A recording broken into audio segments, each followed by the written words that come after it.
दिल्ली शहर के उस घर में एक महिला अपने पति के पास बैठी है। पति की सांसें धीरे धीरे उखड़ रही हैं। वो बेहोश सा है, बिस्तर पर अचेत पड़ा हुआ है। महिला परेशान है, रो रही है, बिलख रही है। उस महिला को कुछ समझ में नहीं आ रहा कि आखिर वो करे तो क्या करे। फिर वो अपना फ़ोन उठाती है और अपने ससुराल वालों को फ़ोन करती है। ससुराल ने फ़ोन करने के बाद वो अपने ससुराल वालों से कहती है कि मम्मी, करण को करंट लग गया है, उनकी हालत बहुत ख़राब हो रही है।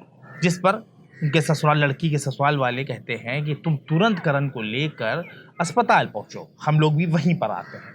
महिला जैसे तैसे अपने पति को बेहोशी की हालत में ही लेकर अस्पताल पहुंचती है। पति जब तक अस्पताल पहुंचता है तब तक उसकी हालत और ज़्यादा बिगड़ चुकी होती है।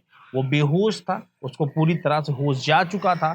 जब अस्पताल पहुंचती है और डॉक्टर्स उसकी चेकअप करते हैं तो पता चलता है कि इलाज से पहले ही उस शख्स की मौत हो चुकी है। मौत की खबर जैसे ही डॉक्टर की जुबान से निकली तो यकीन जानिए पूरे परिवार पर मानिए तकलीफ़ों का पहाड़ टूट पड़ा। हर तरफ दर्द की चीखें। महिला जो थी वो बेहोश होकर गिर गई। दूसरी तरफ जो उस शख्स के घर वाले थे, करण के घर वाले, उनका रो रो कर बुरा हाल हो गया। पुलिस को नॉर्मली एक हादसे की जानकारी दी गई कि भाई करंट लग गया घर में और लड़के की, हमारे बेटे की मौत हो गई। पुलिस भी मौके पर पहुंचती, अस्पताल पहुंच जाती है। पुलिस भी इसे हादसा ही मानकर चल रही थी। लेकिन जो करण जिसकी मौत हुई थी उसकी उम्र कुछ खास नहीं थी और उसकी जो बॉडी फिजिक थी उसे देखकर पुलिस को कुछ शक हो गया। लिहाजा पुलिस ने फैसला किया कि इसका पोस्टमार्टम कराया जाएगा। पुलिस ने जब पोस्टमार्टम कराने का फैसला किया तो वहाँ पर कुछ लोग मौजूद थे, जैसे कि उस शख्स की मकतूल की जो पत्नी थी सुष्मिता, उसने उस पर जो है ऐतराज़ किया। साथ ही उनके कुछ रिश्तेदार थे, एक उनका भाई था, मकतूल का जो चचेरा भाई था राहुल, उसने ऐतराज़ किया। साथ ही राहुल के फादर को भी ये बात नागवार गुजर रही थी। उन लोग का मानना ये था कि भाई हादसे से मौत हुई है तो जाहिर सी बात पोस्टमार्टम की कोई ख़ास ज़रूरत नहीं है। लेकिन पुलिस अड़ गई पोस्टमार्टम पर और पुलिस ने लाश को दिल्ली के ही दीनदयाल उपाध्याय हॉस्पिटल भेज दिया। लेकिन पोस्टमार्टम रिपोर्ट के आने से पहले ही ये मामला कुछ ऐसे उलझा कि एक हादसा कत्ल में तब्दील हो गया। करण किसी हादसे का शिकार नहीं हुए थे, बल्कि एक सोची समझी साजिश के तहत उनका कत्ल किया गया था। और कत्ल करने वाला भी कोई गैर नहीं, उनका भाई और उनकी पत्नी होते हैं। नमस्कार, आदाब, सत श्री अकाल। मैं हूं मोहम्मद आसिफ दुलार और आप देखना शुरू कर चुके हैं हमारी खास पेशकश केस डायरी विद आसिफ दुलार। ये मामला दिल्ली के उत्तम नगर के ओम विहार फेज 1 का है। बात गुजरी 12 जुलाई की है।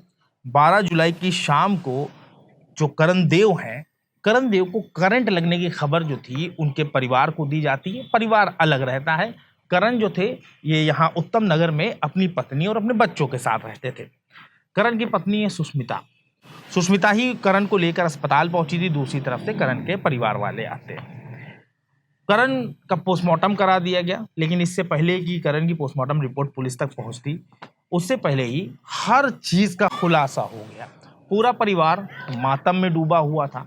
किसी को ये समझ ही नहीं आ रहा था कि आखिर उनके जो बेटे को किस बात की सज़ा मिली। इतनी कम उम्र में उसकी इस तरह से मौत हो गई। कच्चा साथ था, बच्चे यतीम हो गए, बीवी विधवा हो गई और घर का चिराग बुझ गया। सभी लोग काफ़ी परेशान थे। करणदेव की मौत को 2 दिन का अरसा गुजर चुका था। पूरा परिवार मातम में डूबा हुआ था। इसी बीच अचानक करण के भाई कुणाल को राहुल के फ़ोन की ज़रूरत पड़ी। वो लोग एक जगह पर मौजूद थे और कुणाल ने राहुल से उसका मोबाइल मांगा ताकि वो एक कॉल कर सके। कुणाल ने कॉल की और उसके बाद वो कैजुअली उसने जो था राहुल के मोबाइल का इंस्टाग्राम खोल दिया, उसकी आईडी खोल दी जो उसके फ़ोन में थी।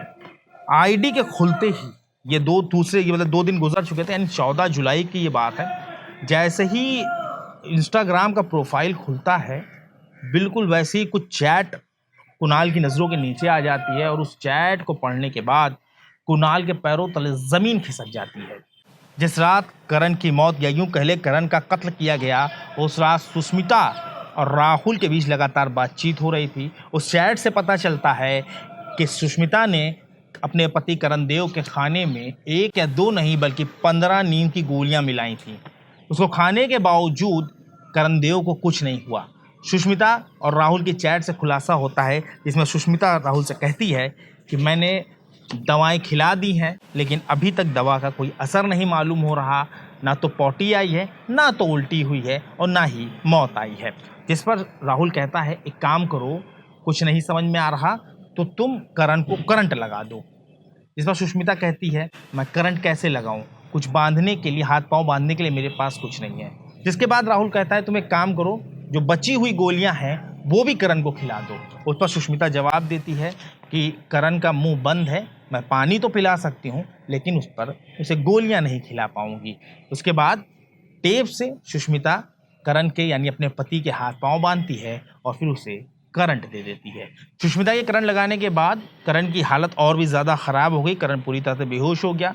करण के बेहोश होने के बाद सुष्मिता ये तो समझ गई कि अब इसका बचना नामुमकिन है, और उसी के बाद एक तरफ करण बेहोशी की हालत में घर में पड़ा रहा, और सुष्मिता ने फ़ोन अपने ससुराल वालों को किया और उनको पूरी इस बात की जानकारी दी। जिसके बाद बेहोशी की हालत में ही करण को अस्पताल ले जाया जाता है और वहाँ पर डॉक्टर उन्हें मृत घोषित कर देते हैं।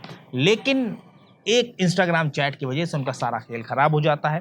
पुलिस की तफ्तीश में अब तक ये सामने आया है कि सुष्मिता और उसके चचेरे देवर राहुल के बीच पिछले 2 साल से अफेयर चल रहा था। ये दोनों किसी भी हाल में उसकी करण की संपत्ति को हथियाना चाहते थे। इन दोनों के मिलने जुलने में भी करण सबसे बड़ा कांटा थे, और आखिरकार उन दोनों ने अपने इस कांटे को, करण को, जान से मार दिया, रास्ते से हटा दिया। लेकिन इससे पहले कि ये दोनों एक दूसरे के हो पाते, पुलिस ने सारा खेल खराब कर दिया, और अब ये दोनों पुलिस के सरकारी मेहमान बन चुके हैं और उनकी खातिरदारी जेल में होगी। इससे पहले भी हम आपको कई इस तरह की सच्ची घटनाओं से रूबरू करवा चुके हैं, जिसमें नाजायज़ रिश्तों की वजह से कई ऐसे गलत कदम उठाए गए जिनका नतीजा हमेशा खौफनाक होता है। इस मामले में भी ऐसा ही हुआ। अगर सुष्मिता अपने पति के प्रति ईमानदार होती, वफादार होती, तो जाहिर सी बात है उसका परिवार एकदम सुख और संपन्नता के साथ चल रहा होता, उसका पति आज जिंदा होता, और उसे सलाखों के पति के कत्ल के आरोप में सुष्मिता और उसके आशिक देवर राहुल को जेल न जाना पड़ता। सभी अपने अपने परिवारों के साथ खुश होते। लेकिन हवस जब दिमाग पर चढ़ जाती है तो इंसान सही गलत में फ़र्क नहीं कर पाता। वो सिर्फ अपने ख्वाहिशों को पूरा करने के लिए उसके पीछे दौड़ पड़ता है, और वो ये नहीं सोचता कि मैं जिस रास्ते पर चल रहा हूँ ये एक जुर्म का रास्ता है, एक गुनाह का रास्ता है, जिसका अंजाम सलाखें हैं। इसलिए इस तरह किसी भी रिश्ते में पड़ने से पहले हमें 100 बार सोचना चाहिए और अपने सभी रिश्तों के प्रति ईमानदार रहना चाहिए। आपको हमारी खबर कैसी लगी इसके बारे में कमेंट सेक्शन में ज़रूर बताएं। बहुत जल्दी एक ऐसी सच्ची घटना के साथ हम आपके सामने हाजिर होंगे। तब तक के लिए हमारी टीम को इजाज़त दीजिए और अपना ख्याल रखिए।